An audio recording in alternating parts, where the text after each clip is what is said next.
Citra Wulandari secara otomatis mengangguk dan mengucapkan terima kasih kepada mereka yang datang untuk mengantar suaminya, Bima, ke tempat peristirahatan terakhirnya. Wajah orang-orang, bahkan yang sangat dikenalnya, tampak seperti noda buram karena air mata yang terus menggenang.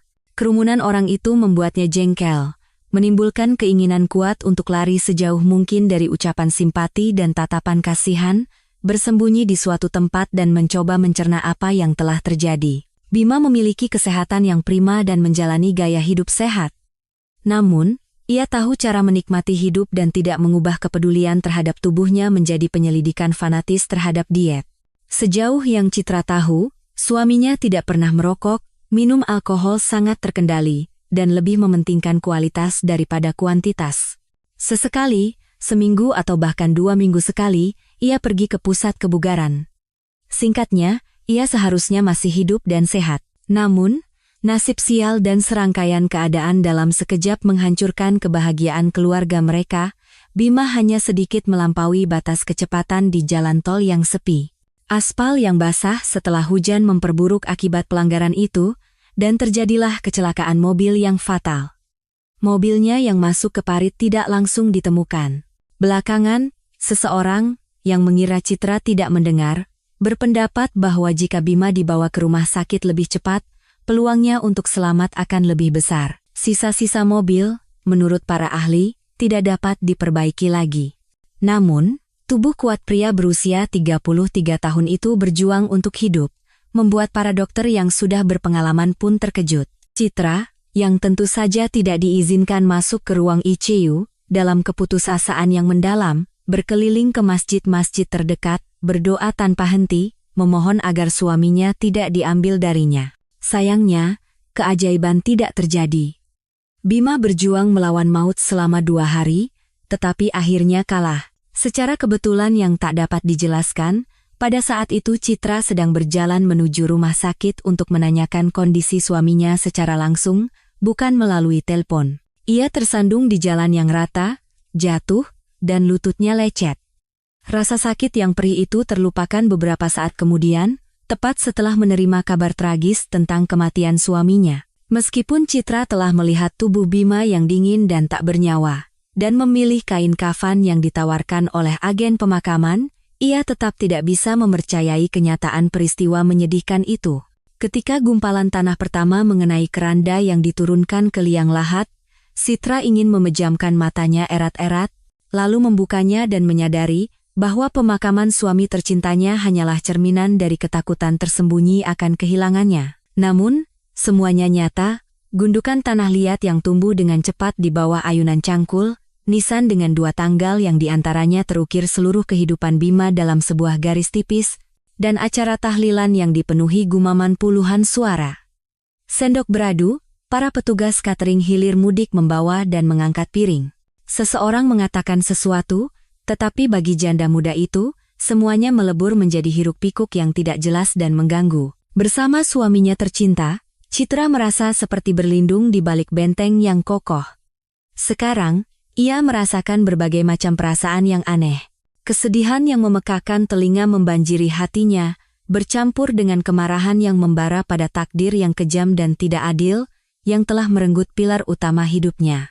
Potongan-potongan kalimat tentang Bima yang merupakan orang baik, dapat diandalkan, dan bertanggung jawab terdengar sayup-sayup seolah menembus lapisan kapas tebal. Namun, kata-kata baik itu justru menimbulkan rasa sakit yang membakar. Ia marah pada suaminya yang mengalami kecelakaan. Wanita itu merasa sangat malu dengan perasaan tidak logis ini, yang kemudian berganti dengan kebingungan. Citra tidak tahu bagaimana harus melanjutkan hidup tanpa suami tercintanya. Kehidupan pernikahan mereka begitu harmonis sehingga Citra tidak pernah sedetik pun menyesali keputusannya untuk menikahi Bima dan berharap untuk hidup bersama selamanya. Namun, karena ironi takdir yang kejam, suaminya tiba-tiba meninggalkannya. Rasanya sangat sakit. Pria itu pergi begitu tiba-tiba, di usia muda, di puncak kejayaannya, bahkan sebelum sempat menikmati apa yang telah dicapainya, dan mimpi-mimpi yang telah mereka wujudkan bersama. Selama 7 tahun pernikahan yang bahagia, Citra dan suaminya membeli sebuah rumah 1 lantai yang nyaman di sebuah desa yang tidak jauh dari kota. Di atas tanah seluas 1.200 meter persegi itu, ada tempat untuk sebuah saung, area bersantai, dan beberapa petak kebun sayur. Pasangan itu sudah mulai berpikir untuk memiliki anak. Dulu, beberapa hari sebelum pernikahan, mereka berbicara terus terang dan memutuskan akan menjadi orang tua hanya setelah Citra merasa siap. Ia tahu betul masalah apa yang muncul bersama anak-anak. Kebetulan, tak lama setelah ulang tahunnya yang ke-20, ibunya dan ayah tirinya dikaruniai seorang putra, Andi, dan setahun kemudian, seorang putri, Rina. Citra tidak menolak untuk mengasuh adik-adik tirinya karena rasa kasihan yang mendalam pada ibunya, yang hampir tidak pernah tidur dan berubah dari wanita ceria yang selalu tertawa menjadi bayangan kurus dengan mata cekung dan tulang selangka menonjol. Citra mengambil alih sebagian besar pekerjaan rumah tangga dan merasakan sepenuhnya kerepotan orang dewasa. Ia mencuci pakaian kotor sebelum memasukkannya ke mesin cuci, menjemur dan menyetrika spray serta pakaian bayi, membeli susu formula, menimang adik-adiknya yang rewel, mengajak mereka jalan-jalan, dan melakukan tugas-tugas lain agar ibunya bisa tidur, mandi, atau makan dengan tenang. Ayah kandung Citra hanya memberikan tunjangan yang sangat kecil, sehingga ayah tirinya harus menanggung kebutuhan keluarga yang berkembang pesat. Akibatnya, mereka hanya bisa bermimpi tentang makanan lezat dan hiburan mahal, namun, gadis itu tidak mengeluh. Ia tidak merasa seperti anak tiri yang malang dalam arti sebenarnya. Ayah tirinya, yang ia panggil Om Budi, memperlakukannya dengan baik dan tidak pernah membeda-bedakan saat memberikan hadiah kepadanya dan anak-anak kandungnya. Ibunya, setelah pulih dari kelahiran Rina, kembali seperti semula. Wanita itu berusaha membagi cintanya secara merata di antara semua anaknya dan sangat berterima kasih kepada putri sulungnya atas dukungan dan kesabarannya. Sebenarnya, pada masa itu, Citralah yang paling menderita. Gadis itu berhasil mempertahankan nilai bagus di sekolah, dan hatinya tidak mengeras terhadap anak-anak kecil, sebutan umum yang ia berikan untuk Andi dan Rina. Citra sangat menyayangi adik-adiknya, tetapi setelah merasakan beratnya menjadi ibu sejak kecil, ia tidak merasa siap untuk memiliki anak bagi suami yang sangat dicintainya. Selain itu, ia dan Bima ingin agar calon bayi mereka mendapatkan kondisi terbaik. Dan sekarang, ketika poin rencana hidup bersama mereka ini hampir tercapai, segalanya berubah. Begitu tiba-tiba, tidak adil, dan tidak dapat diubah. Dulu ada kebahagiaan, ada mimpi, rencana jangka panjang, dan rencana untuk akhir pekan. Tiba-tiba, semuanya terputus. Di meja tahlilan, Citra makan sesuatu tanpa merasakan rasa hidangan yang disajikan. Setelah buru-buru berpamitan dengan semua yang datang mengantar Bima, wanita itu, ditemani ibunya, kembali ke rumah yang kini terasa kosong dan langsung masuk ke kamar mandi. Di sana, tanpa ada yang melihat, ia menangis sejadi-jadinya. Air mata bercampur dengan tetesan air shower, membawanya pergi tanpa sedikit pun mengurangi rasa sakitnya. Citra baru menyadari beberapa menit kemudian bahwa ia lupa menyalakan pemanas air dan berdiri di bawah aliran air dingin. Keluar dari kamar mandi, wanita yang kedinginan itu, bahkan tanpa mengeringkan rambutnya, langsung merebahkan diri di tempat tidur. Ibunya yang perhatian menyelimuti putrinya yang telah menjadi janda itu dengan selimut dan dengan lembut mengelus punggungnya, mencoba menenangkan. Setelah merasa hangat, Citra tertidur lelap dan berbaring seperti itu sampai pagi, hampir tanpa bergerak dan tanpa mimpi apapun. Pagi hari berikutnya tidak menjanjikan kegembiraan apapun. Ia bertindak seolah-olah karena kebiasaan dan terus-menerus teringat pada Bima, apa yang akan ia katakan, apa yang akan ia lakukan saat ini juga. Hingga acara doa 9 harian, ibunya, yang mengambil cuti 2 minggu, selalu bersamanya. Ia mengantarnya bekerja dan menjemputnya, praktis memaksanya untuk sarapan dan makan malam. Di malam hari kerja, mereka bersama-sama berkebun di petak kecil, membersihkan tanaman dari gulma. Kegiatan monoton ini tentu tidak bisa menenangkan, tetapi setidaknya sedikit mengalihkan dari pikiran-pikiran suram.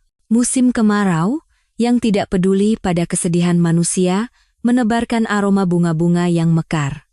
Ratna, ibunya, dengan cemas mengamati putrinya yang hampir tidak pernah tersenyum lagi. Beberapa kali Om Budi, Andi, dan Rina datang berkunjung, tetapi pertemuan keluarga itu lebih sering membuat Citra jengkel daripada menenangkannya. Citra mengerti bahwa kerabatnya menginginkan yang terbaik untuknya, tetapi keharusan menahan kesedihannya menghabiskan terlalu banyak energi. Wanita itu sama sekali tidak ingin melihat siapapun. Ia sulit berpartisipasi dalam percakapan umum. Pembicaraan tentang persiapan acara tahlilan, yang semakin dekat menimbulkan rasa sakit fisik yang hampir nyata. Setelah tahlilan 9 harian, Citra meminta ibunya, "Bu, terima kasih untuk semuanya, tapi mungkin sebaiknya ibu pulang. Andi, Rina, dan Om Budi juga butuh ibu. Lagi pula, ibu harus kembali bekerja, dan perjalanan dari sini tidak begitu nyaman." Ratna mencoba menolak, tetapi Citra terus meyakinkannya. "Jangan khawatir, aku bisa mengatasinya sendiri. Aku akan baik-baik saja dan tidak akan lupa makan teratur. Adik-adik kita yang sudah hampir dewasa dan Om Budi pasti merindukanmu. Aku merasa tidak enak menahan ibu dari keluarga begitu lama. Sungguh, aku akan baik-baik saja." Ratna menatap mata putrinya dengan saksama dan memutuskan untuk mempercayainya.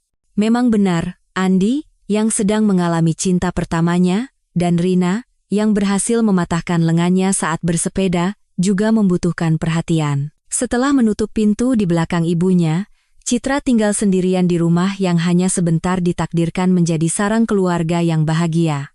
Kesedihan yang mendalam berganti menjadi sikap apatis, ketidakpedulian terhadap semua orang dan segalanya.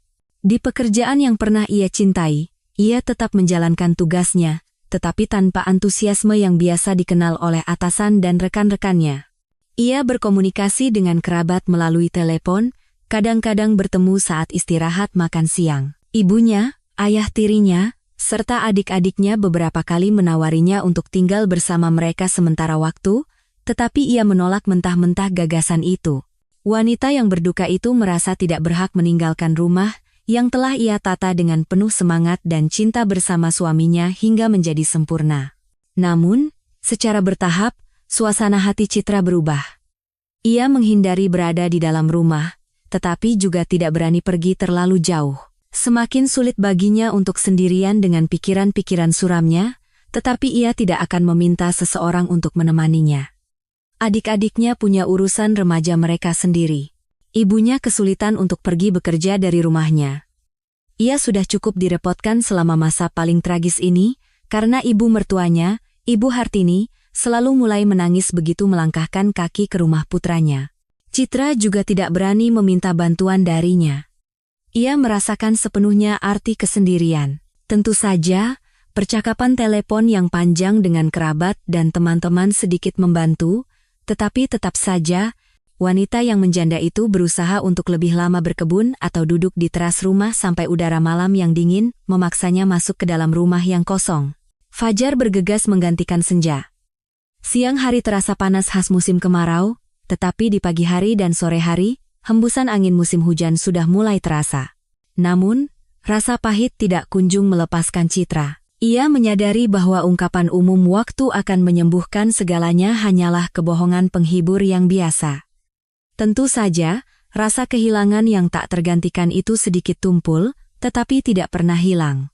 Wanita itu perlahan-lahan mulai lepas dari ketidakpedulian terhadap dunia sekitarnya, kembali memperhatikan detail pekerjaan yang membutuhkan perhatian khusus. Ia berhenti menatap jendela dengan harapan putus asa saat pulang ke rumah, berharap bahwa setidaknya hari ini akan ada cahaya di sana dan di dalam rumah yang ditata dengan penuh cinta itu, suaminya akan menunggunya, sehat dan tidak terluka. Dengan akal sehatnya, ia mengerti bahwa sekarang ia harus terbiasa hidup tanpa Bima dan menghentikan dirinya sendiri ketika mulai membayangkan suatu hari nanti akan ada yang memberitahunya bahwa terjadi kesalahan dan yang meninggal di mobil suaminya adalah orang lain. Siapa tahu apa yang bisa terjadi di jalan. Terkadang Citra sangat menyesal bahwa ia dan Bima menunda memiliki anak, karena seorang anak sekarang akan menjadi penyelamat dan makna hidup baginya. Namun, wanita itu berusaha untuk tidak terlalu tenggelam dalam perasaan ini, karena ia sendiri mengerti betapa sia-sianya hal itu. Tidak ada yang bisa diperbaiki. Yang tersisa hanyalah belajar hidup kembali, sekarang tanpa suami. Pekerjaan rumah tangga menuntut perhatian terus-menerus, tetapi baru setelah tahlilan 40 hari Bima, Citra berhasil naik ke loteng tanpa gemetar, tempat suaminya membuat semacam ruang kerja dan menghabiskan waktu luangnya untuk hobi kesayangannya. Ia merakit model kapal. Masuk ke wilayah suaminya bukan berarti dilarang bagi Citra, ia sendiri tidak berusaha mengganggu ketenangan orang yang dicintainya. Terlebih lagi, Bima bahkan membersihkan lotengnya sendiri, mengatakan bahwa Citra, karena ketidaktahuannya, bisa saja membuang bagian penting. Pada dasarnya, Citra sangat setuju dengan keadaan ini. Ia mengerti bahwa bahkan dengan cinta yang sangat besar, pasangan suami istri bisa memiliki hobi masing-masing. Jika Bima entah bagaimana mencapai keharmonisan batin di loteng, mengapa tidak? Wanita itu selalu tahu bahwa ia ada di dekatnya dan akan datang membantunya pada permintaan pertama. Namun, Citra tidak menyalahgunakan kesempatan ini, membiarkan suaminya menikmati hobinya dalam keheningan dan ketenangan, dan tidak sering mengintip ke loteng. Ia sudah cukup sibuk dengan menata halaman dan membersihkan sisa rumah tanpa harus ikut campur di sudut pria itu. Dan sekarang, dengan getaran yang tak bisa dijelaskan, ia memasuki wilayah di mana Bima belum lama ini berkuasa. Wanita itu merasa seolah-olah dengan memilah barang-barang yang disentuh tangan suaminya, ia seperti menyapanya. Selain itu, berbagai tagihan utilitas perlu diurus. Tentu saja, ia kira-kira tahu bagaimana dan di mana semua itu dilakukan, tetapi sekarang, ketika pembayaran otomatis dari kartu Bima yang diblokir menjadi tidak mungkin, ia perlu mencari tahu apakah ada tunggakan. Jika ada, ia harus melunasinya. Wanita itu melangkah melewati ambang pintu loteng dan hampir saja menyerah pada niatnya karena takut. Matanya terasa perih, dan benjolan pahit kembali menyumbat tenggorokannya, membuatnya sulit bernapas lega. Citra memejamkan mata, berdiri sejenak untuk menenangkan diri, lalu membuka matanya, dan akhirnya berhasil masuk ke ruangan yang pernah ia sebut dengan bercanda sarang suami. Rasanya menakutkan, tetapi ia dengan tegas mulai membongkar isi laci meja untuk mencari dokumen yang diperlukan. Saat memilah-milah kertas, Citra melihat sebuah map plastik dengan beberapa file transparan. Di salah satunya terdapat kontrak yang dibuat dengan sebuah panti werda swasta bernama Gria Kasih. Di sisi penyedia jasa, pada baris yang disediakan untuk data pemesan, tertera nama lengkap suaminya. Citra yakin bahwa data itu ditulis sendiri oleh Bima, tanpa keraguan, tulisan tangan di lembaran itu adalah miliknya. Berdasarkan teks dokumen, almarhum suaminya membayar biaya perawatan seorang wanita bernama Sari Puspita di sebuah panti yang sama sekali tidak murah. Citra tidak bisa mengingat ada kenalan bersama dengan nama seperti itu, dan sejauh yang ia tahu, Bima juga tidak memiliki kerabat dengan nama itu. Tanggal kontrak dan kwitansi yang tersimpan rapi di file lain menunjukkan bahwa almarhum suaminya mulai membayar biaya tinggal wanita yang tidak dikenalnya itu di panti tersebut bahkan sebelum mereka menikah, dan terus melakukannya selama kehidupan pernikahan mereka. Pada saat yang sama ketika pembelian besar-besaran, serta penataan rumah dan halaman sesuai dengan semua rencana mereka telah membuat lubang yang cukup besar dalam anggaran mereka. Tentu saja, mereka tidak berada di ambang kemiskinan, tetapi mereka tetap berusaha berhemat.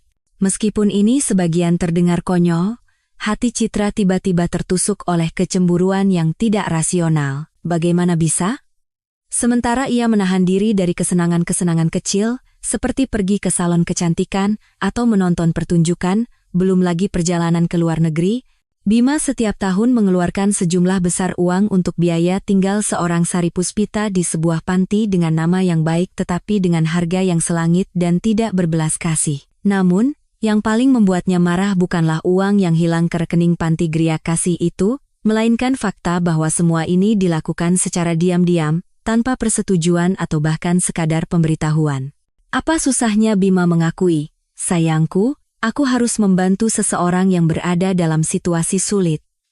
Keputusan ini sudah final dan tidak dapat diganggu-gugat. Ya, Citra pasti akan mulai bertanya tentang alasan altruisme yang tidak tepat waktu dan sama sekali tidak modern ini, tetapi ia pasti tidak akan melarangnya secara kategoris, Bima pasti tahu itu. Namun, ia tidak pernah sekalipun menyinggung tentang kegiatan amalnya. Citra memiliki keinginan yang membara untuk menyelesaikan situasi ini. Terlebih lagi, sekitar sebulan lagi adalah waktu pembayaran berikutnya, dan ia perlu mencari tahu apa yang harus dilakukan selanjutnya dengan kontrak tak terduga ini. Menyisihkan map dengan isi misterius itu, janda itu melanjutkan memilah-milah kertas suaminya, tetapi pikirannya terus kembali ke rahasia yang ditemukannya. Mengapa Bima menyembunyikan bantuannya kepada seorang wanita dari dirinya? Apa alasan kerahasiaan seperti itu dari orang yang Citra anggap sangat jujur? Mencurigai bahwa ibu almarhum suaminya mungkin tahu sesuatu tentang Sari Puspita yang misterius, Citra memutuskan untuk pergi ke rumah ibu mertuanya pada akhir pekan berikutnya. Siapa lagi kalau bukan Ibu Hartini yang tahu segalanya?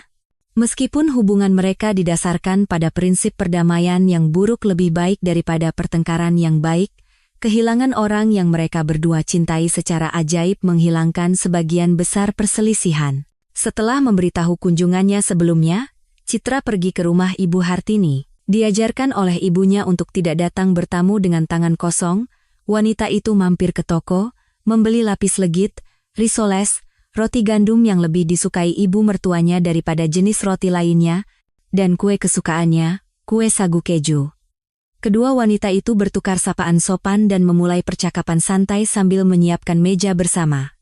Awalnya, hanya Ibu Hartini yang berbicara. Ia mengeluh kepada menantunya bahwa putranya belum juga muncul dalam mimpinya, dan menceritakan bahwa kesehatannya semakin menurun setelah kepergiannya yang terlalu cepat, jantungnya sering berdebar, tekanan darahnya naik turun, dan bahkan, menurut beberapa tanda, ada masalah dengan tiroidnya. Ibu Hartini berbagi pemikiran sedihnya bahwa hidupnya sekarang telah kehilangan semua makna, dan tidak lupa menyalahkan Citra. Kalau saja kamu dan Bima punya anak, aku tidak akan sesepian ini. Sekarang tanpa darah dagingku sendiri, untuk apa aku hidup di dunia ini? Kamu masih muda, kamu akan menikah lagi, tidak selamanya kamu akan berduka untuk Bima. Kamu akan melahirkan anak sebanyak yang kamu mau untuk suami barumu. Nah, sekarang aku benar-benar sendirian. Aku akan mati tanpa ada kerabat dekat, dan tidak akan ada yang tersisa setelahku untuk meneruskan garis keturunan. Citra menggigit bibirnya agar tidak menangis. Kenangan tentang almarhum suaminya dan anggapan ibu mertuanya bahwa menantunya akan membangun kehidupan pribadi lagi menusuk tepat di jantungnya. Setelah menunggu ibu mertuanya selesai mengungkapkan semua yang ada di hatinya, Citra memutuskan bahwa tidak ada gunanya berbasa-basi, langsung ke inti kunjungannya. Bu Hartini. Sari Puspita itu siapanya Bima ya? Keheningan yang tegang menyelimuti ruangan. Citra, yang dengan cermat mengamati ibu mertuanya, melihat bagaimana wajahnya berkedut dan mengerti bahwa nama itu setidaknya dikenal oleh Ibu Hartini. Namun, wanita berambut uban dengan potongan rambut modis itu tidak terburu-buru untuk menceritakan apapun. Sebaliknya, tampaknya untuk menyembunyikan rasa malunya yang tidak biasa, ibu mertuanya mulai memotong makanan yang dibawa menantunya dengan perhatian berlebihan, meskipun meja pada saat itu sudah penuh dengan makanan. Hanya ketika hampir tidak ada lagi ruang kosong di meja bundar itu, ibu mertuanya duduk di kursi, memberi isyarat agar Citra duduk, dan mengakui, sebenarnya, aku berharap tidak akan pernah mendengar tentang Sari Puspita lagi. Apalagi membicarakannya, aku tidak suka mengingat dia dan segala sesuatu yang berhubungan dengannya. Tapi, karena kamu bertanya tentangnya, berarti ada alasan serius, dan aku tidak bisa diam saja. Mengajukan pertanyaan yang hampir retoris, Ibu Hartini berhenti mengaduk gula di cangkirnya dan menatap lurus ke mata menantunya.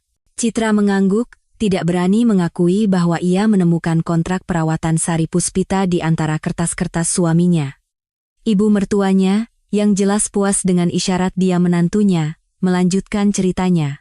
Yah, Sari adalah cinta pertama Bima yang serius. Mungkin dia tidak akan keberatan jika kamu mengetahui cerita ini demi ketenanganmu sendiri. Meskipun, jujur saja, peranku dalam hubungan romantis putraku itu negatif. Aku tidak suka Sari itu sejak pertama kali bertemu. Dengan senyumnya yang aneh, seolah-olah meminta maaf, pakaian murah, warna lipstik yang norak, rambut pirang kekuningan, dan mata besar yang sangat sedih seperti mata sapi. Tapi sudahlah, aku tidak peduli dengan penampilannya, atau kemampuannya merias wajah. Itu masalah kecil, di usia muda, penggunaan kosmetik yang tepat bisa membuat orang biasa menjadi cantik, dan harus kuakui, fitur wajah pilihan putraku itu cukup menarik, menyentuh, dan menawan. Hanya saja, sebagai pribadi, dia tidak sepadan dengan putraku. Dulu aku berpikir begitu, dan sekarang pun pendapatku tidak berubah. Gadis itu bahkan tidak tamat SMP, lalu mengambil kursus singkat pramuniaga di sebuah lembaga aneh. Pekerjaan itu memang dibutuhkan, tapi tidak ada keinginan untuk pengembangan diri darinya. Dia cukup puas dengan wawasannya yang sempit, seperti siput. Buku, seperti yang dia akui sendiri dalam percakapan, membosankan baginya. Bima melihat Sari di sebuah toko kecil ketika dia pergi bersama teman-temannya keluar kota. Mereka berencana ke villa seseorang, dan di jalan memutuskan untuk membeli minuman dingin karena cuacanya panas. Mereka berhenti di sebuah warung di pinggir kota. Di sanalah Sari bekerja. Dan putraku jatuh cinta padanya. Aku tidak mengerti apa yang dilihatnya. Latar belakang keluarga Sari itu, kalau boleh dibilang, kurang baik. Kalau mau jujur, ia sangat tidak beres. Ayahnya tidak pernah ia lihat. Ibunya hampir saja kehilangan hak asuh atas 4 anaknya, termasuk Sari yang tertua, yang saat itu berusia 10 tahun. Entah bagaimana, ibu malang itu berhasil meyakinkan dinas sosial bahwa ia akan mengubah gaya hidupnya. Tapi sebenarnya ia hanya jadi lebih jarang mabuk-mabukan. Sari bercerita bagaimana ia harus mencuri makanan dari meja yang disajikan sebagai pendamping minuman keras, kalau tidak, ada kemungkinan mereka akan kelaparan selama beberapa hari. Bima, yang membuatku ngeri, seolah mengabaikan latar belakang buruk seperti itu. Bahkan fakta bahwa Sari punya anak di luar nikah pun tidak membuatnya ragu. Dia dengan bangga, seolah pamer, mengatakan bahwa pada usia 16 tahun ia melahirkan seorang putri, Dina. Katanya, keputusannya untuk tidak menggugurkan kandungan adalah yang paling benar dalam hidupnya, dan berkat putrinya, setidaknya ia dibutuhkan oleh satu orang di dunia ini, dengan tulus tanpa pamrih. Ketika ditanya tentang ayah anak itu, Sari hanya melambaikan tangan, mengatakan itu adalah hubungan romantis masa muda, dan dia tidak mau tahu lagi tentang pria itu. Sebagai ibu tunggal, katanya, ia bahkan mendapat lebih banyak keringanan. Aku hampir memegang kepalaku mendengar pernyataan seperti itu. Tapi Sari sepertinya tidak peduli. Dia terus pamer, dengan gemas menceritakan bahwa Dinanya sudah masuk TK, sudah tahu banyak huruf, bisa menyanyi dan menari. Ya Tuhan, malam perkenalan kami, aku mendengarkan kekasih Bima itu dan tidak bisa percaya semua ini nyata. Bagaimana bisa putraku yang cerdas, berpendidikan, dan berwawasan luas tidak mengerti bahwa wanita sederhana, seorang ibu tunggal ini, sama sekali bukan pasangannya? Baiklah, perbedaan status sosial, aku tidak snobis. Dan Sari tentu tidak bersalah, karena tidak dilahirkan dengan sendok perak di mulutnya. Gaya hidup ibunya, yang melahirkan anak-anak entah untuk tunjangan atau karena kurangnya akal sehat, juga bukan urusan putrinya. Meskipun, tanpa ragu, tidak ada hal baik yang bisa dilihat atau dipelajari di lingkungan seperti itu. Dan bukan latar belakang yang meragukan ini, yang membuatku kesal ketika memikirkan masa depan putraku dengan wanita ini. Yang paling menggangguku adalah sikap Sari yang arogan. Keangkuhan gadis muda yang kurang ajar, yang yakin akan daya tariknya, benar-benar membuatku muak. Selain itu, dia berani menjawabku dengan keras, tanpa memilih kata-kata dan tanpa takut terlihat kasar. Ketika aku bertanya tentang kondisi tempat tinggalnya, Sari tertawa terbahak-bahak. Setelah selesai tertawa, dia berkata bahwa rumah ibunya lebih mirip gudang dan hampir tidak mungkin ditinggali di sana. Sari hampir secara terang-terangan mengejekku, menceritakan bahwa Bima berjanji mereka akan menyewa apartemen karena, kutipannya, dia tidak mau berdesakan di satu dapur dengan mertua. Sulit dipercaya, tetapi Bima sama sekali tidak bereaksi terhadap serangan terhadapku itu. Begitu aku mengetahui detail kehidupan Sari, aku langsung kena krisis hipertensi. Untuk itukah aku tidak tidur semalaman ketika Bima sakit, merawatnya, memaksanya belajar dan meniti karier, agar ia menanggung beban seorang wanita kurang pendidikan yang kurang ajar dan anak orang lain? Tentu, bisa dibilang Sari tidak bersalah atas keadaannya, dan jika dia punya karakter lain, dia tidak akan bertahan di sana. Tapi itu tidak membuatku lebih lega. Aku bahkan hampir masuk rumah sakit, tetapi menolak dirawat. Mau kemana jika Bima akan menikah dan mengumumkan bahwa mereka sudah mendaftarkan pernikahan di KUA? Ibu Hartini terdiam. Jelas tidak mudah baginya untuk mengingat masa lalu, dan Citra tidak berani mendesak wanita yang termenung menatap sepotong kue itu, seolah memutuskan apakah ia ingin memakannya atau tidak. Tak lama kemudian, Ibu Hartini melanjutkan. Hubungan Bima dan Sari berkembang. Mereka bahkan pernah datang bertiga dengan Dina kecil ke rumahku, tapi pendapatku tentang pernikahan yang tidak sepadan ini tidak berubah. Gadis kecil itu tentu tidak bersalah ibunya mengejar putraku, tapi aku tidak bisa memaksa diriku untuk setidaknya membelainya atau menghiburnya. Aku mendengarkan Bima, Sari, dan bahkan Dina kecil membahas detail pernikahan yang semakin dekat, dan dengan ngeri berpikir bahwa putraku akan segera terikat. Dia harus bekerja keras untuk membangun rumah tangga, dan protesku yang jelas bisa menyebabkan hubunganku dengan putraku putus. Aku sangat ketakutan. Tapi pernikahan itu tidak ditakdirkan untuk terjadi. Terjadi sebuah tragedi yang bahkan aku, meskipun tidak menyukai Sari, merasa kasihan padanya. Hari itu dia pergi ke kampungnya yang kumuh untuk mengemasi barang-barangnya, menjemput putrinya, dan kemudian kembali selamanya ke pusat kota. Bima tidak bisa pergi bersamanya, ia harus melakukan perjalanan dinas untuk urusan perusahaan. Ia meminta Sari untuk menunggu kepulangannya, tetapi Sari tidak sabar untuk keluar dari lingkungan kumuh yang biasa ia tinggali. Baginya, pindah ke apartemen yang disewa putraku adalah peristiwa besar, dan pernikahan yang akan datang adalah tiket kemenangan yang didapat secara kebetulan. Bagaimana tidak? Seorang gadis sederhana tanpa pendidikan tetapi dengan seorang anak berhasil menarik perhatian pria seperti Bima. Selain itu, putrinya sedang tumbuh dewasa. Dan siapa lagi kalau bukan Sari yang tahu betapa bebasnya, jika tidak mau dibilang liar, pergaulan di sana. Singkatnya, pernikahan resmi bagi seorang ibu tunggal muda dari keluarga tidak mampu praktis adalah dongeng Cinderella versi modern. Kupikir dia hanya menempel pada putraku karena dia bisa menjadi batu loncatannya ke kehidupan normal. Belakangan, Bima terus menyalahkan dirinya sendiri karena tidak berhasil membujuk Sari untuk menunggu sebentar. Seandainya mereka pergi mengambil barang-barang dan menjemput putrinya bersama-sama, sehari atau 2 hari kemudian, tragedi itu kemungkinan besar bisa dihindari. Tapi yang terjadilah. Musibah yang mengerikan terjadi, yang bahkan tidak akan kau harapkan menimpa musuh bebuyutanmu. Ibu Sari, yang hanya bisa disebut ibu dengan sarkasme, mengadakan pesta sebelum berpisah dengan putri dan cucunya. Sebenarnya, sejauh yang kupahami, ia menggunakan alasan apapun untuk minum-minum. Seperti yang kemudian ditetapkan oleh penyelidikan, salah satu tamu yang diundang tertidur dengan rokok yang masih menyala.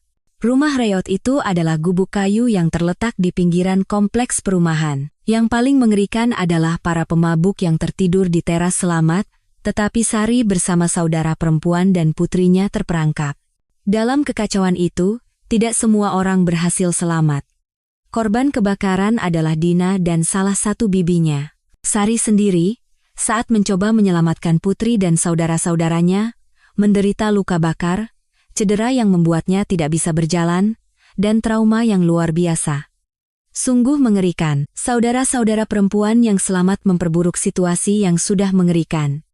Mereka serempak menyalahkan Sari bahwa pesta itu diadakan karenanya dan rumah itu terbakar. Mereka bahkan datang ke apartemen Bima untuk menuntut kompensasi atas kebakaran itu. Bayangkan, betapa tidak tahu malunya mereka. Keponakan mereka meninggal, saudara perempuan mereka terbaring di rumah sakit, tetapi mereka tidak malu memeras uang dari calon suami Sari. Bima mengusir mereka, dan aku, dengan perasaan berdosa, bersukacita karena takdir telah menyelamatkan putraku dari kerabat seperti itu. Sekarang aku menceritakannya dan aku merinding. Kesedihan yang tak terbayangkan, tapi hatiku malah gembira. Bima bersikap seperti pria sejati dan mengabaikan semua upayaku untuk menahannya. Dia mengunjungi Sari di rumah sakit dan bertekad untuk tetap menikahinya, meskipun kekasihnya itu sudah cacat. Tapi Sari menolaknya. Sebenarnya, tidak lepas dari saranku, yang tidak pernah diketahui putraku. Aku berlutut di depan Sari, memohon agar dia tidak menghancurkan nasib putraku dan menolak untuk menikahinya. Entah bagaimana aku berhasil menemukan kata-kata untuk meyakinkannya agar tidak merusak hidupnya. Pernikahan itu batal, dan putraku sepertinya sudah tenang.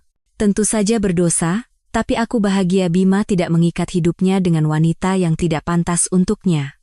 Kamu, Citra, jangan berpikir aku monster. Aku sendiri menyalahkan diriku atas perasaan bahagia itu. Putraku tidak pernah lagi berbicara tentang Sari denganku, dan aku sudah berpikir tidak akan pernah mendengar namanya lagi. Ketika dia menikah denganmu, aku sangat senang. Kamu langsung kusukai sejak pertama kali bertemu. Sopan, sederhana, pekerja keras, tanpa beban seorang anak. Singkatnya, kupikir kisah dengan Sari sudah lama berlalu. Dan sekarang kamu bertanya tentangnya. Jadi aku buru-buru melepaskan beban dari jiwaku. Tentu, ini sudah lama terjadi, tapi setelah menceritakan kepadamu bahwa menantu yang tidak kusukai itu menolak menikah dengan putraku bukan karena keinginannya sendiri, entah bagaimana aku merasa lebih lega. Kisah cinta pertama suami yang tragis itu menyentuh hati Citra. Ia mengerti bahwa Bima menentang ibunya dan secara diam-diam darinya, terus merawat wanita yang telah menolaknya. Sangat mungkin Sari tidak pernah mengakui kepadanya bahwa ia menolak pernikahan itu hanya karena permintaan mendesak dari ibu calon suaminya, karena rasa kemuliaan yang berlebihan, yang sulit dibayangkan ada pada seseorang yang tumbuh di lingkungan yang jelas tidak baik. Wanita itu tidak memaksakan dirinya yang lemah pada Bima. Tampaknya Sari sama sekali bukan pemburu kekayaan, melainkan wanita yang benar-benar mencintai. Ibu mertuanya, setelah pengakuan yang berat itu, seolah kehilangan nafsu makan. Ia menyeruput teh yang sudah dingin dari cangkirnya, sama sekali mengabaikan makanan lezat di atas meja. Citra, tidak tahu harus berkata apa, juga diam, tenggelam dalam pikirannya. Pertanyaan berikutnya dari Ibu Hartini membuat wanita itu terkejut. Citra, kenapa kamu tiba-tiba bertanya tentang Sari? Apa dia menelepon atau entah bagaimana memberitahumu tentang dirinya? Entah kenapa, Citra tidak berani mengatakan yang sebenarnya. Ia merasa jika Bima menyimpan rahasia ini, ia tidak berhak untuk mengungkapkannya. Ia terpaksa berkelit dan berbohong, berusaha untuk tidak terlalu jauh dari kebenaran. Oh, tidak apa-apa. Aku hanya membaca namanya di selembar kertas dan jadi penasaran. Rasa ingin tahu bukanlah dosa. Seperti kata pepatah, saya sangat menyesal, Bu Hartini, bahwa saya tanpa sengaja membuat ibu sedih, maafkan saya. Sebaiknya saya pulang saja, kepala saya agak sakit. Ibu Hartini sepertinya bahkan senang menantunya akan pergi dan tidak membujuknya untuk tinggal lebih lama.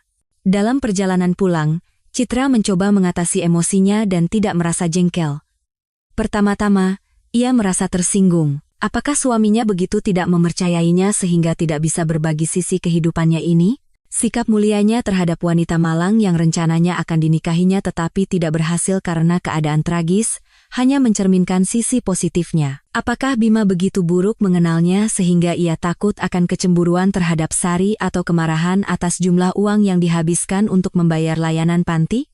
Citra pernah berpikir bahwa ia melakukan hal yang benar dengan memberikan ruang pribadi kepada Bima, tetapi ternyata pria itu sendiri telah membangun jurang di antara mereka dalam bentuk rahasia yang dijaga dengan cermat. Namun, sekarang ia tidak bisa lagi ditanyai atau dicari tahu mengapa ia memutuskan bahwa istrinya yang sah tidak perlu tahu tentang pemenuhan kebutuhan mantan tunangannya untuk, tampaknya, kehidupan yang nyaman. Citra kembali ke rumah dengan niat kuat untuk mengunjungi panti itu sesegera mungkin.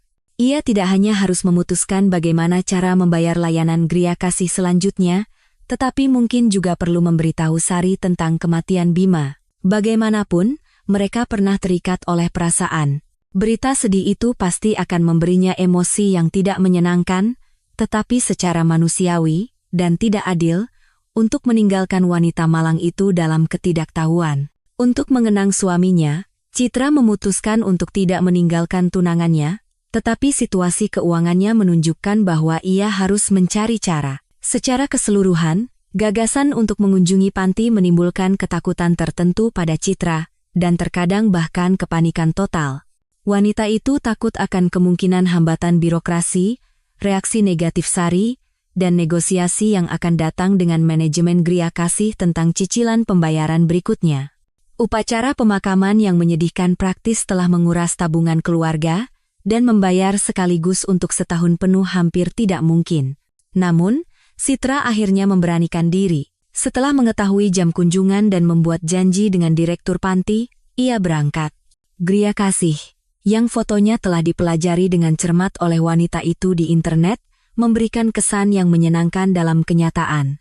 Pohon-pohon rindang yang mengelilingi bangunan-bangunan kecil yang nyaman, bahkan pada pandangan pertama, memberikan rasa aman, bernapas terasa ringan dan bebas. Udara segar dengan aroma bunga yang lembut membangkitkan pikiran tentang sesuatu yang luhur, murni, abadi. Citra, setelah menarik napas dalam-dalam, pergi menemui direktur.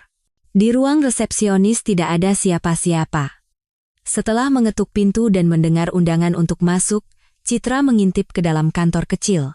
Seorang wanita yang tampak awet muda yang duduk di depan monitor komputer bertanya, "Selamat pagi, ada keperluan apa?" Foto pimpinan di situs web tidak ada. Citra mengira di hadapannya adalah seorang asisten atau sekretaris. Pengunjung itu sama sekali tidak membayangkan direktur panti seperti itu, dan memberitahukan bahwa ia perlu berbicara dengan Ibu Diana mengenai Sari Puspita yang berada di panti. Wanita yang ternyata adalah direktur itu mengangguk ramah. "Silakan masuk.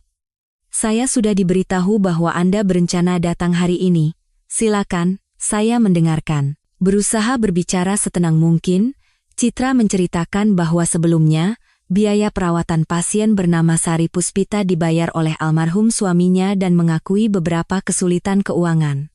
"Ibu Diana, sejauh yang saya lihat, di panti yang Ibu pimpin ini benar-benar diciptakan kondisi yang sangat nyaman, dan saya mengerti bahwa untuk semua ini perlu biaya.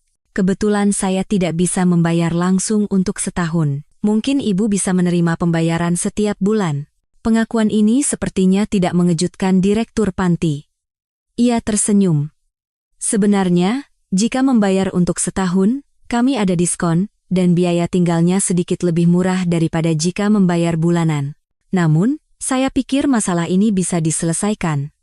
Kita bisa memikirkan bagaimana menyesuaikan jumlahnya agar lebih ringan dengan pembayaran bulanan. Lagi pula, jujur saja, Ibu Sari tidak terlalu membutuhkan perawatan intensif dari staf saya. Dia cukup mampu merawat dirinya sendiri dan banyak membantu staf dengan melakukan pekerjaan yang bisa ia lakukan. Wanita yang luar biasa dengan karakter yang sangat kuat. Ngomong-ngomong, jika Anda mau, Anda bisa bertemu dengannya." "Mau?" Citra mengangguk.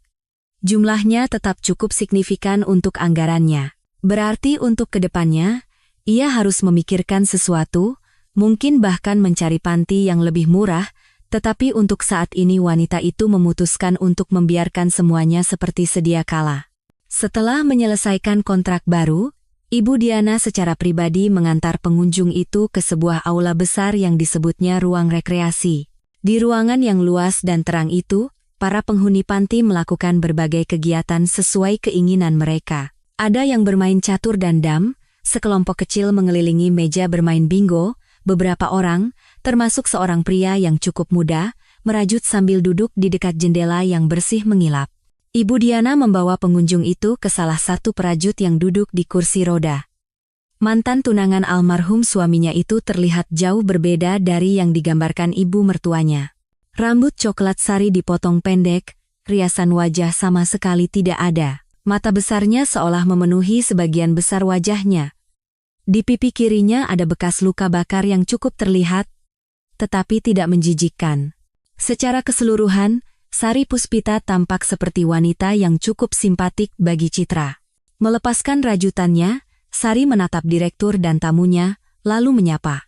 Ibu Diana memperkenalkan kedua wanita itu satu sama lain dan menawarkan, "Jika kalian mau, kalian bisa berbicara di taman di luar atau di kamar. Pilihan mana yang lebih nyaman?" Sari meletakkan rajutannya di kotak yang ada di ambang jendela dan berkata, "Ibu Diana, sepertinya lebih baik di luar." Citra mengikuti Sari, yang dengan cekatan mengendalikan kursi rodanya. Sambil berjalan, ia berpikir bahwa mungkin ia salah telah memulai semua ini. Percakapan dengan wanita yang pernah dicintai Bima itu sepertinya akan sangat berat. Sari tersentak begitu tajam saat mendengar nama belakang pengunjung yang begitu dikenalnya. Mereka mencapai bangku yang terletak jauh dari jalan utama dan bangunan dengan keheningan total. Di sana, seolah merasa seperti tuan rumah, Sari mempersilakan Citra duduk dan bertanya, "Jadi, dari nama belakang Anda, saya mengerti Anda adalah istri Bima. Citra mengangguk. Ia mencoba mencari kata-kata untuk memberitahu Sari tentang kematian pria yang mereka berdua cintai, tetapi lawan bicaranya membebaskannya dari tugas berat itu, hanya dengan mengucapkan dengan getir, "Saya sudah menduga ada sesuatu yang tidak beres terjadi pada Bima. Meskipun saya harus meninggalkannya, dia selalu bersikap seperti pria sejati. Dia menempatkan saya di tempat yang indah ini, di mana saya merasa tenang dan nyaman. Saya sangat turut berduka untuk Bima, sungguh luar biasa. Sekitar 1,5 bulan yang lalu, dia datang ke mimpi saya, seolah untuk mengucapkan selamat tinggal. Dia berjanji akan menjaga Dina saya. Saat itu saya langsung tahu, dia telah pergi dari dunia orang hidup. Dari pengalaman saya tahu kata-kata belasungkawa tidak akan menghibur, tapi percayalah, saya sepenuhnya berbagi rasa sakit Anda. Bima adalah orang terbaik dari semua orang yang pernah saya temui. Saya selalu mendoakan kebahagiaan untuknya, kebahagiaan yang tidak bisa saya berikan. Saya sangat menyesal orang sebaik dia telah meninggalkan dunia ini selamanya. Saya akan selalu berduka untuk Bima." Citra dengan takjub menatap mata wanita yang duduk di seberangnya di kursi roda dan mengerti bahwa ia benar-benar merasakan apa yang dikatakannya. Tidak ada kepura-puraan dalam belasungkawa Sari. Hanya wanita yang telah melalui cobaan berat ini, yang atas kehendak calon ibu mertuanya menolak kebahagiaan menjadi istri pria yang dicintainya, yang benar-benar memahaminya.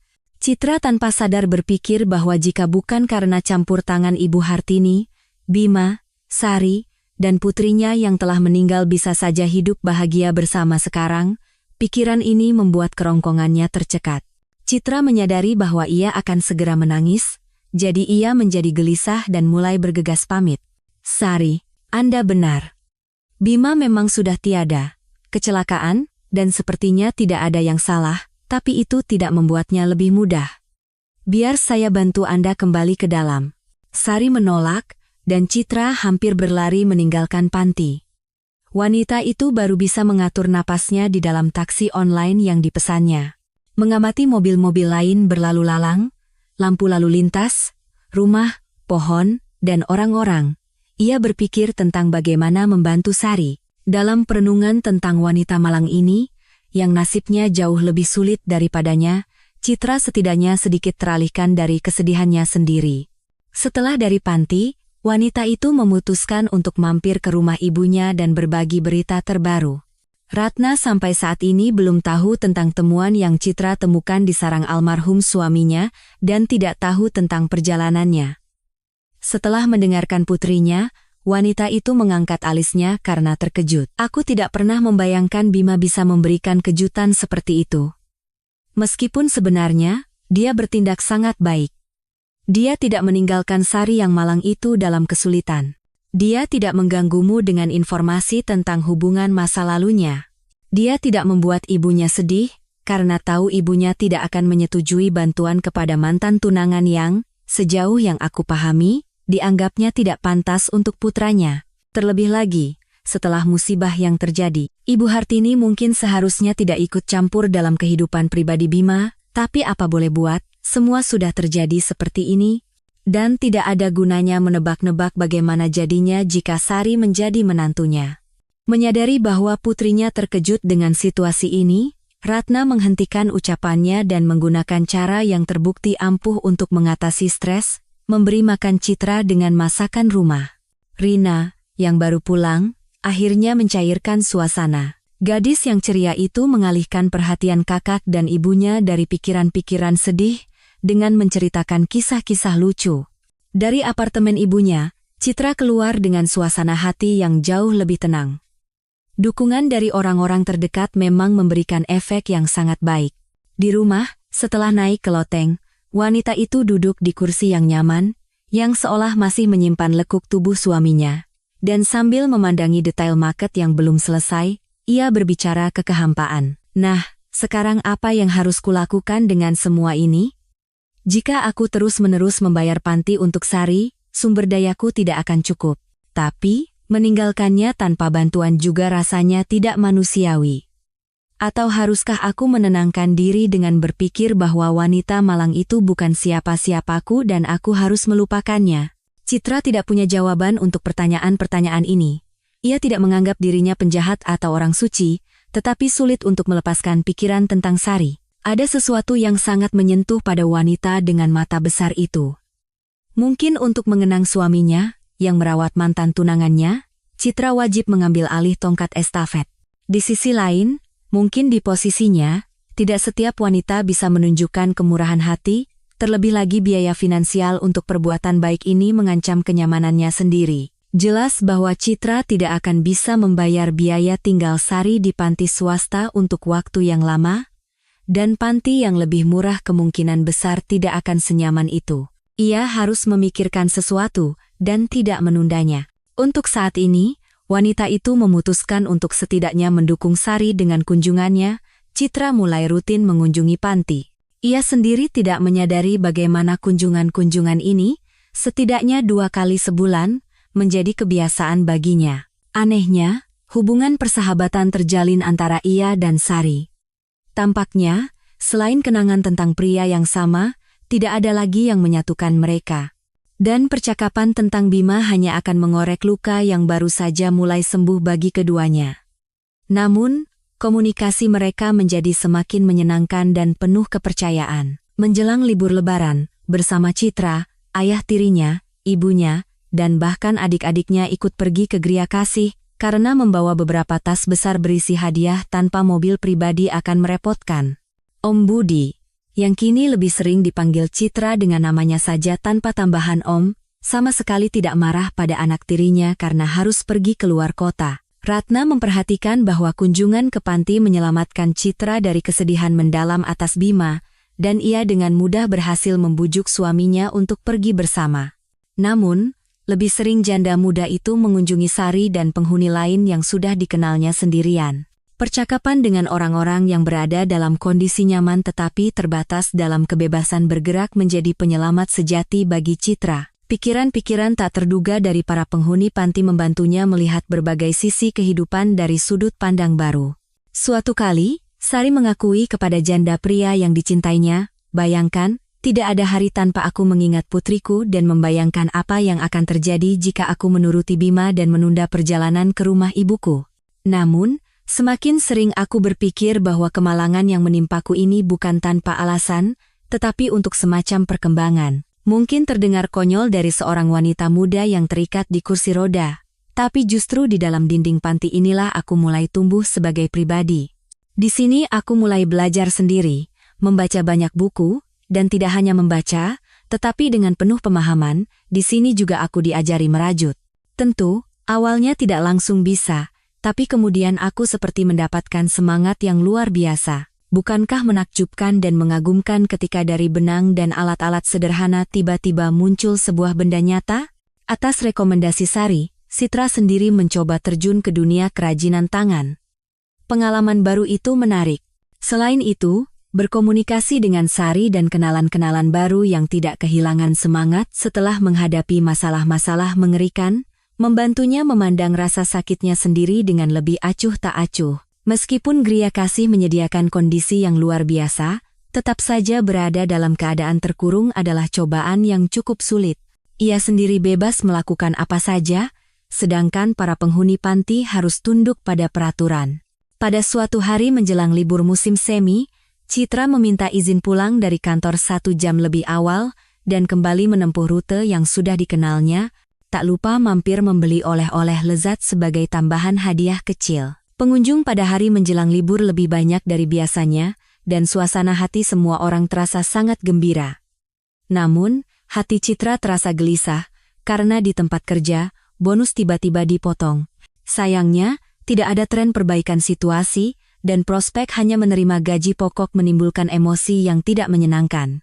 Seharusnya ia berbicara dengan Ibu Diana, tetapi tidak ingin merusak suasana hatinya yang gembira. Secara teoretis, Sari seharusnya memiliki bagian dari rumah yang terbakar. Mungkin ia berhak atas beberapa meter persegi, tetapi memulai pembicaraan tentang hal itu tidaklah mudah. Kenangan sedih bisa berdampak buruk pada kesehatan wanita itu, dan ia sama sekali tidak ingin membuatnya sedih. Atas pertanyaan Sari, apakah semuanya baik-baik saja, Citra meyakinkan bahwa semuanya baik-baik saja, Tetapi ia mengerti bahwa dengan keadaan yang ada, ia tidak akan bisa membayar layanan panti untuk waktu yang lama. Terlintas di benaknya gagasan untuk membawa teman barunya, jika bukan sahabat, ke rumahnya yang dibangun untuk kehidupan keluarga yang bahagia bersama Bima.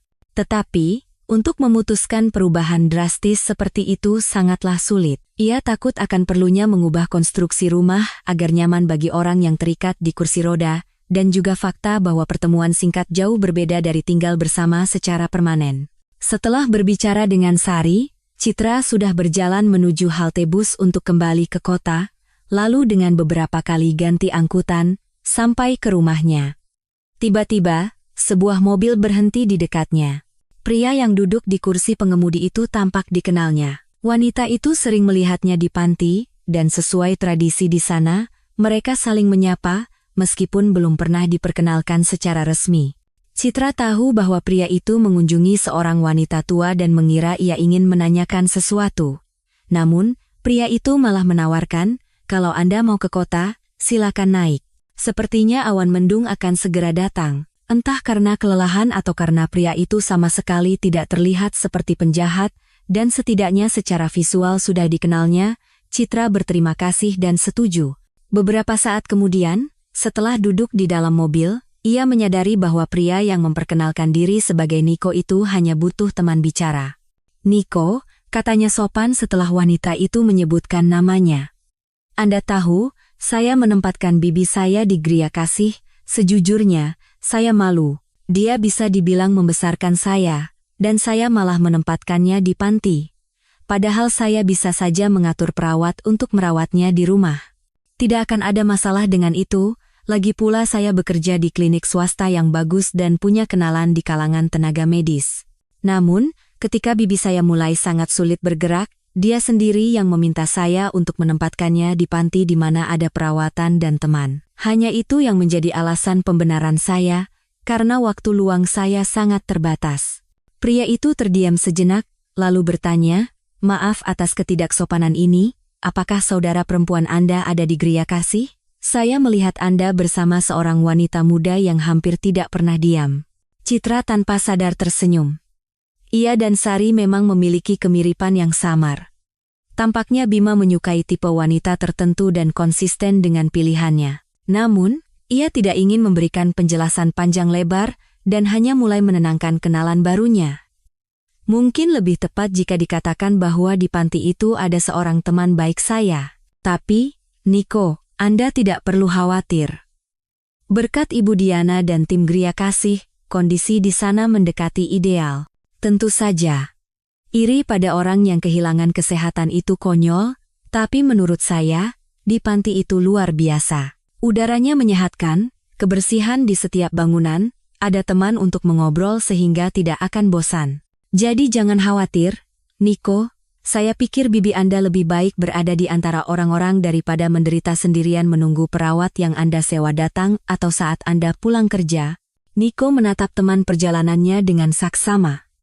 Ia berbicara dengan sangat yakin sehingga tidak ada keraguan lagi. Ini adalah sikap yang sudah lama dipikirkannya. Citra terus mengungkapkan apa yang ada di hatinya. Panti itu tempat yang bagus. Satu-satunya kekurangan adalah harganya tidak murah, tapi mereka tidak memeras uang dari kerabat. Semuanya adil.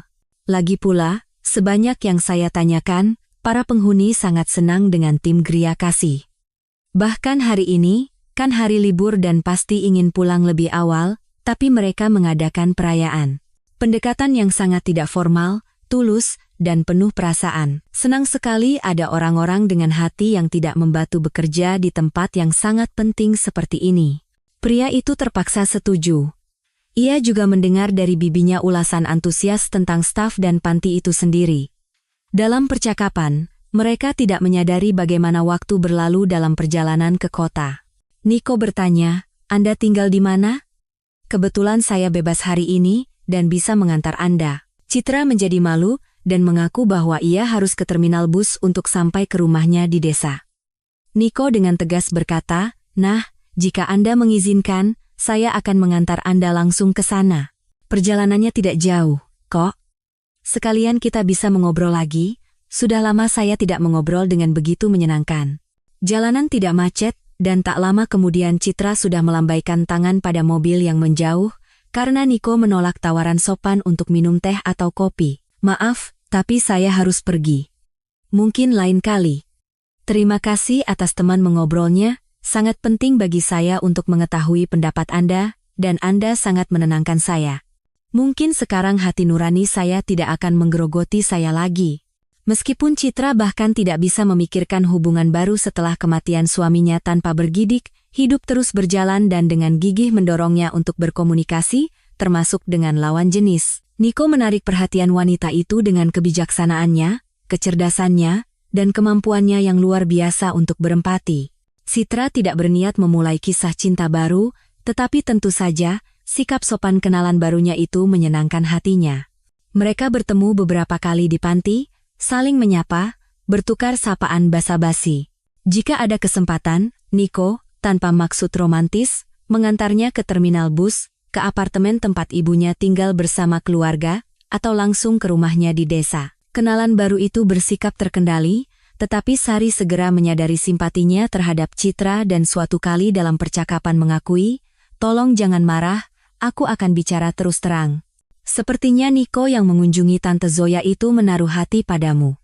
Jika kamu bertanya padaku, aku akan menjawab bahwa dia adalah pria yang bisa diandalkan, dan kamu tidak boleh melepaskan kesempatan untuk bahagia. Setidaknya jangan bersikap begitu dingin padanya. Senyumlah padanya, beritahu dia bahwa kamu menyukainya. Kamu bahkan belum berusia 30 tahun.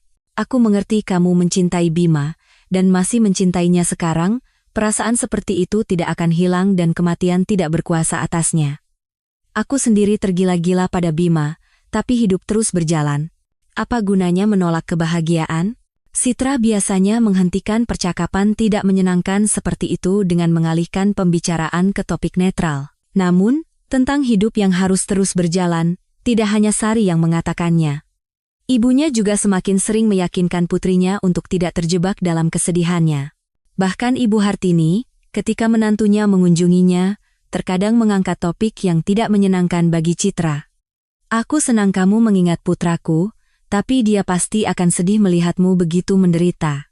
Aku mengerti betul bahwa tidak ada yang bisa dilakukan dengan kesedihan ini. Suamiku, Ayah Bima, meninggal secara tragis ketika putra kami baru berusia 10 tahun.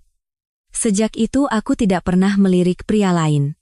Tapi, Citra, tahu tidak apa yang akan kukatakan padamu berdasarkan pengalamanku? Jangan mengubur dirimu setelah kematian suamimu. Itu tidak benar. Baiklah, aku setidaknya punya anak, dan selain kekhawatiran lain, aku takut memilih ayah tiri yang tidak cocok untuk Bima. Tapi kamu sendirian, Citra.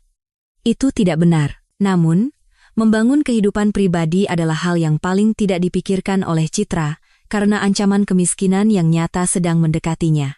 Suasana di tempat kerja menjadi semakin tegang, dan bonus yang dulu rutin diterima hampir menjadi kenangan manis. Di antara rekan kerja, rumor tentang pemutusan hubungan kerja, PHK, semakin santer terdengar. Tim yang dulu solid berubah menjadi seperti kaleng berisi laba-laba, karena atasan tiba-tiba mendorong karyawan untuk saling melaporkan. Di departemen yang sama dengan Citra, bekerja dua wanita yang memiliki anak, dan dengan keheranan tulus ia mengamati, bagaimana masing-masing dari mereka dengan cermat mencatat keterlambatan dan kepulangan lebih awal, entah dengan seruan marah, gerutuan pelan, atau ketukan cepat di keyboard komputer, melaporkan pelanggaran disiplin ke grup chat atasan. Namun, ia tidak terburu-buru menghakimi rekan-rekannya. Bagaimanapun, biarlah pengaduan itu menjadi urusan mereka. Ia sendiri tidak akan ikut serta dalam permainan tidak jujur yang diinisiasi oleh atasan ini. Berkat Ibu Hartini, yang menolak bagian warisannya, Citra tidak perlu mencari uang untuk membayar bagian rumah dan tanah. Namun, jika tiba-tiba terjadi pemecatan, akan sangat sulit untuk mendanai biaya tinggal Sari di panti. Pilihan Citra tidak banyak. Ia tidak bisa lagi berhenti membantu Sari, karena itu sama saja dengan pengkhianatan. Jadi, yang tersisa adalah memikirkan bagaimana keluar dari situasi ini dengan kerugian minimal dalam kualitas hidup. Ia bisa mengundang Sari untuk tinggal bersamanya, yang akan membutuhkan sedikit perubahan di rumah untuk menyesuaikannya dengan kebutuhan seseorang di kursi roda. Atau ia harus menjual rumah di mana segalanya mengingatkannya pada Bima, mencari apartemen yang lebih sederhana, dan menggunakan sisa uang penjualan untuk membayar layanan panti. Namun, opsi kedua ini tampak merugikan bagi Citra dari segala sisi.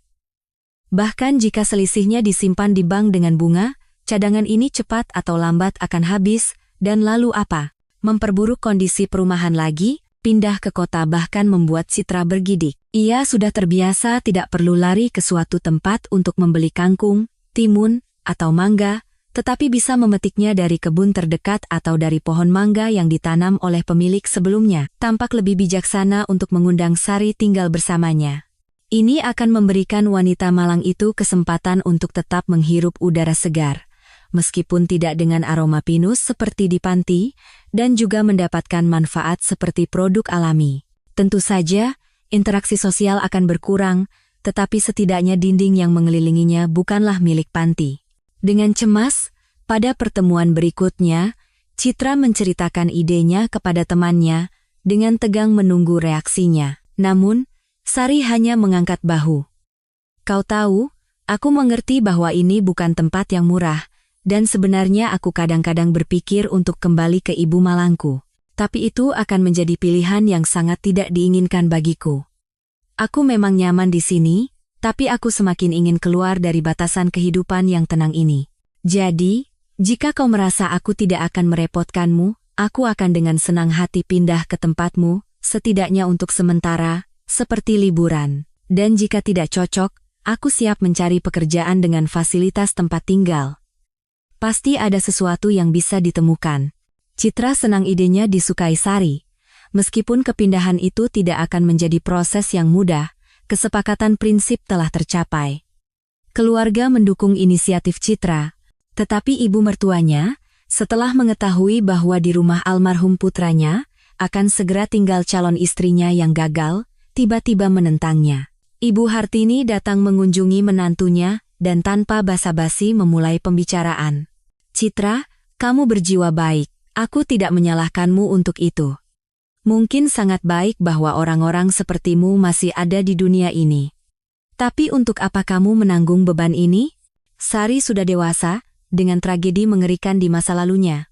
Jelas bahwa melupakan mimpi buruk yang dialaminya tidak mungkin, dan dia pasti memiliki masalah tidak hanya dengan fungsi motorik, tetapi juga secara psikologis. Di panti, setidaknya dia mendapatkan perawatan profesional dan layanan medis. Pikirkanlah, bagaimana kamu akan menyediakan semua itu? Di sini kan desa, meskipun tidak jauh dari kota, tapi untuk ke rumah sakit saja butuh waktu.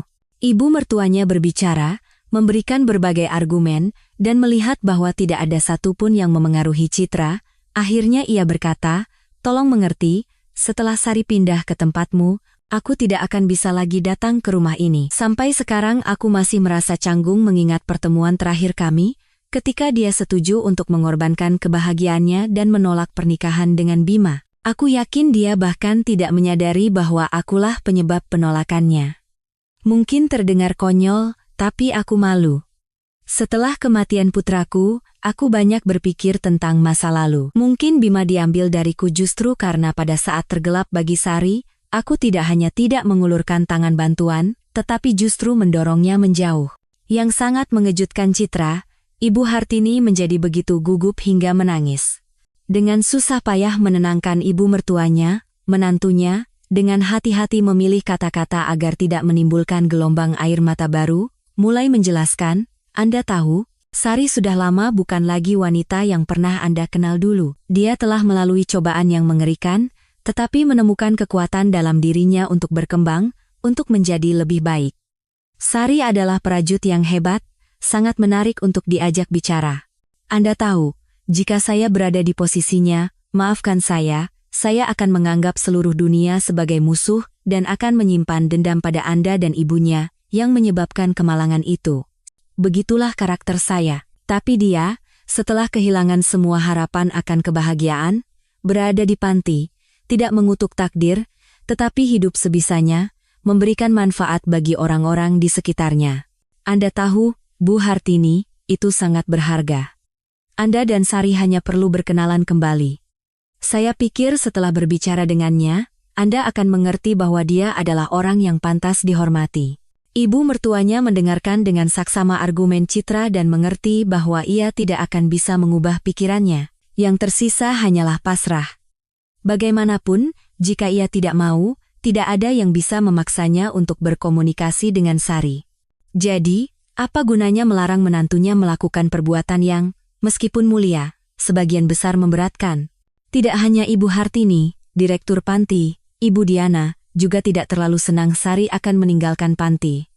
Berbicara dengan Citra, ia mengakui, "Saya sangat menyesal harus bersiap untuk perpisahan. Anda tahu, bukan uang yang Anda bayarkan yang penting bagi saya, kami tidak kekurangan orang yang ingin menempatkan kerabat mereka di sini. Saya benar-benar sedih berpisah dengan Sari. Tapi di sisi lain, jika kita bicara jujur, kondisi rumah seringkali membantu lebih baik daripada perawatan profesional. Terlebih lagi, dari foto-foto yang Anda tunjukkan, Sari akan merasa nyaman di tempat Anda. Saya akan menuliskan catatan untuk Anda dengan kontak dokter, apotek yang menjual alat-alat perawatan, dan nomor pribadi saya. Telepon saja, saya akan selalu membantu semampu saya."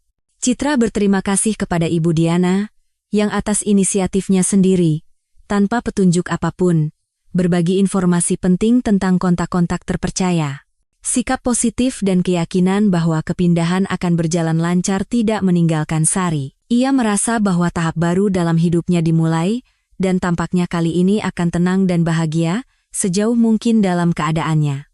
Niko, setelah mengetahui dari bibinya tentang kepindahan Sari, segera menawarkan bantuan kepada Citra. "Saya akan mengatur mobil yang nyaman untuk mengangkut teman Anda. Dan jika perlu pekerjaan laki-laki untuk persiapan, saya punya kenalan tukang bangunan. Mereka bisa membuatkan jalan landai dan dengan cepat serta jujur menciptakan semua kondisi yang diperlukan. Biayanya tidak akan mahal." Citra tidak menolak dukungan Niko. Memang, setelah diteliti lebih detail, rumah itu menunjukkan semakin banyak kekurangan yang bisa menghalangi pergerakan Sari. Perlu menghilangkan ambang pintu, menata ulang perabotan, dan mempertimbangkan banyak detail penting lainnya. Pekerjaan begitu banyak sehingga terkadang ia merasa panik. Anehnya, begitu wanita itu merasa semuanya berantakan dan tidak ada yang siap untuk kedatangan Sari, seolah dengan ayunan tongkat sihir, semua rintangan mulai teratasi. Akhirnya, dengan bantuan keluarga, Niko, dan orang lain, kepindahan itu terjadi. Bahkan Ibu Hartini mampir sebentar, meskipun ia jelas merasa tidak nyaman. Tetapi Sari berkomunikasi dengannya tanpa sedikit pun rasa dendam. Semuanya berjalan hampir sempurna. Sejarah baru rumah yang menjadi tempat perlindungan bagi wanita-wanita yang pernah dicintai Bima dimulai dengan kesibukan yang ramai. Mungkin untuk pertama kalinya, setelah pemakaman pemiliknya, di rumah itu terdengar tawa dan canda. Ratna, mengamati putrinya, mencatat bahwa ia terlihat jauh lebih baik. Setidaknya, Citra kembali aktif dan energik seperti sebelum kematian suaminya. Peringatan 1 tahun yang menyedihkan semakin dekat, dan wanita itu senang bahwa pada saat itu putrinya tidak akan sendirian di rumah.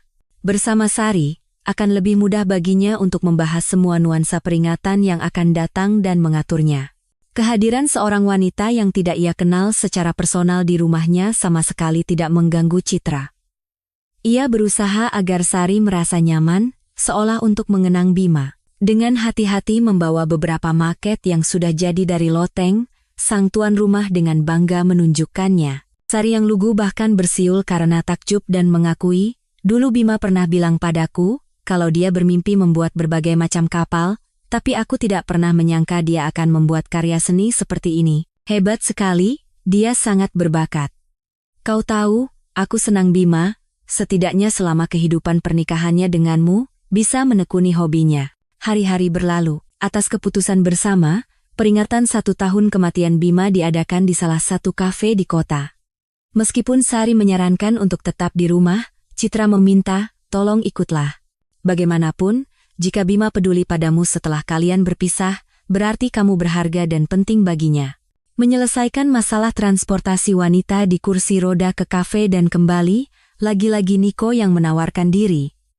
Ia sesekali menelepon Citra, menyampaikan salam dari bibinya untuknya dan Sari. Pria itu masih belum menunjukkan minat romantis yang jelas. Hanya bisa bertanya-tanya, Apakah bantuannya hanya altruisme yang tulus? Namun, Citra memiliki kekhawatiran yang lebih penting daripada memahami motif tindakan orang yang baru dikenalnya. Di tempat kerjanya, benar-benar terjadi pengurangan karyawan, dan ia kehilangan pekerjaan. Tentu saja, ia menerima pesangon, tetapi tidak bisa bersantai. Ia harus melihat lowongan di internet, mengirimkan CV, dan bolak-balik wawancara. Pilihan yang cocok belum juga ditemukan, tetapi Citra tidak putus asa dan tidak mengambil lowongan yang jelas-jelas tidak menjanjikan. Tidak mungkin selamanya buruk. Lagi pula, ia punya atap di atas kepala. Ada beberapa persediaan di gudang, dan kebun perlahan-lahan mulai berterima kasih atas usaha yang ditanamkan di dalamnya. Singkatnya, dengan kemampuannya berhemat, ia bisa tenang selama 1 atau 2 bulan lagi. Setelah mengantar para wanita itu pulang setelah acara peringatan, Nico tanpa sengaja menyinggung bahwa perusahaannya membutuhkan seorang dispatcher dan bertanya, apakah Anda bisa merekomendasikan seseorang? Mungkin ada kenalan yang bisa diandalkan? Gajinya memang tidak besar. Citra dan Sari saling berpandangan dalam diam. Angka yang disebutkan pria itu cukup layak, tetapi ia menafsirkan keheningan mereka dengan caranya sendiri. Saya mengerti ini tidak seberapa, tapi bisa bekerja dari rumah. Jika koneksi internet stabil, tolong tanyakan pada kenalan Anda, jika bisa. Kerjanya shift. Jika ada yang tertarik, berikan nomor saya akan jelaskan detailnya. Citra memberanikan diri untuk langsung menjawab. Nico, sebenarnya tidak perlu bertanya lagi. Saya akan mengambil pekerjaan itu, bahkan mulai besok. Sari tidak mendukung temannya. Dengar, Citra? Sepertinya akan lebih baik jika aku yang mulai memberikan sedikit manfaat. Lowongan seperti ini pas untukku. Dan kamu perlu istirahat sampai menemukan pekerjaan yang stabil. Nico, yang tidak pernah mendengar keluhan dari kedua wanita tangguh ini, cukup terkejut. Biasanya, semua kenalannya, begitu mengalami kesulitan, langsung meminta bantuannya. Tapi Citra dan Sari punya prinsip yang sangat berbeda. Hal yang sudah lama ia perhatikan dan sangat ia sukai. Ia merasakan rasa hormat dari teman-teman yang tidak biasa ini, dan yang terpenting, sikap mereka terhadapnya sama sekali bukan karena kemampuan finansialnya. Mereka tidak berniat meminta sumber dayanya dan dengan malu-malu menerima bantuan. Pendekatan seperti ini baru baginya. Kali ini ia tidak menolak undangan minum teh. Sambil mengobrol di teras, ia menjelaskan tugas dispatcher kepada Sari, dan dari Citra, ia menanyakan secara detail tentang pendidikan dan pengalaman kerjanya. Akan saya tanyakan, mungkin ada kenalan yang punya lowongan yang cocok. Lagi pula, untuk posisi yang bagus, mereka biasanya tidak merekrut orang dari jalanan.